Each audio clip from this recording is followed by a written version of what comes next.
পৃথিবীর জমিনে যত আইন আছে, যত কানুন আছে, যত নিয়ম আছে, সব আইন আর নিয়মগুলোকে লাথি মেরে বঙ্গোপসাগরে ভেসে দিয়ে একমাত্র কেবলমাত্র আপনার আমার আইন মানতে হবে কোরআনের। জোরে বলেন কার? কোরআনের আইনগুলো আপনাকে আমাকে দুনিয়াতে বাস্তবায়ন করতে হবে। যখন আপনি আমি কোরআনের আইনগুলোকে বাস্তবায়ন করব, আপনার আমার জীবনের সাথে সেটিং আর ফিটিং করে নিতে পারবো, তখনই আপনি আমি শুধুমাত্র শান্তি আর শান্তি উপভোগ করতে থাকবো। কথা বলেন ঠিক কিনা? বর্তমান সমাজের দিকে তাকায় দেখেন, আপনার আমার ঘরের মধ্যে শান্তি নাই, অশান্তি আর অশান্তি। স্বামী আর স্ত্রীর মধ্যে কোনো শান্তি নাই। কথা কোন ঠিক কিনা?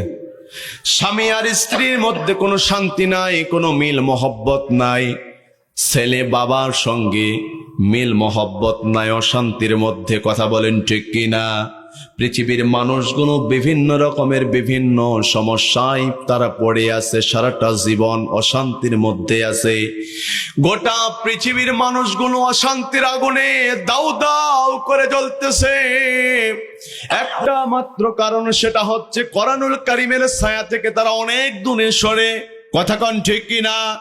মুসলমান ইমানদার ভাইয়েরা আমার, যখনই আপনি আমি কোরআনুল কারীমের ছায়া থেকে অনেক দূরে সরে থাকবো, কোরআনের আইনগুলো থেকে যখনই আপনি আমি সরে আসি, কোরআন ছাড়া দ্বিতীয় আপনাকে আমাকে আর কেউ শান্তি দিতে পারে না।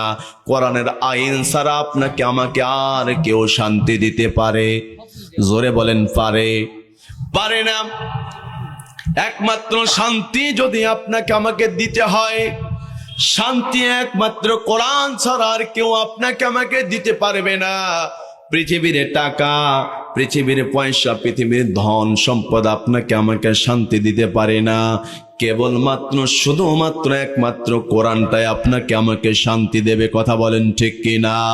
এই জন্য করে বলতেছিলাম, মুসলমান ইমানদার ভাইয়েরা শুনে নেন, একমাত্র পৃথিবীর জমিনে যদি আপনি আমি শান্তি পেতে চাই, দুনিয়ার থেকে বিদায় হওয়ার পরে, মরণের পরে যখন আপনি আমি কবরে চলে যাব, কবর থেকে নিয়ে হাসর মিজান পুলসিরাত, এরপরে আপনার আমার যখন মুসিবতের দিনটা চলে আসবে, কিয়ামতের দিন, কিয়ামতের কঠিন মুসিবতের দিনে বিচারের মাঠ যখন কায়েম হয়ে যাবে, সেখানেও যদি আপনি আমি শান্তি পেতে চাই, সম্মান পেতে চাই, তাহলে অবশ্যই আপনাকে আমাকে আইন মানতে হবে। জোরে বলেন কার?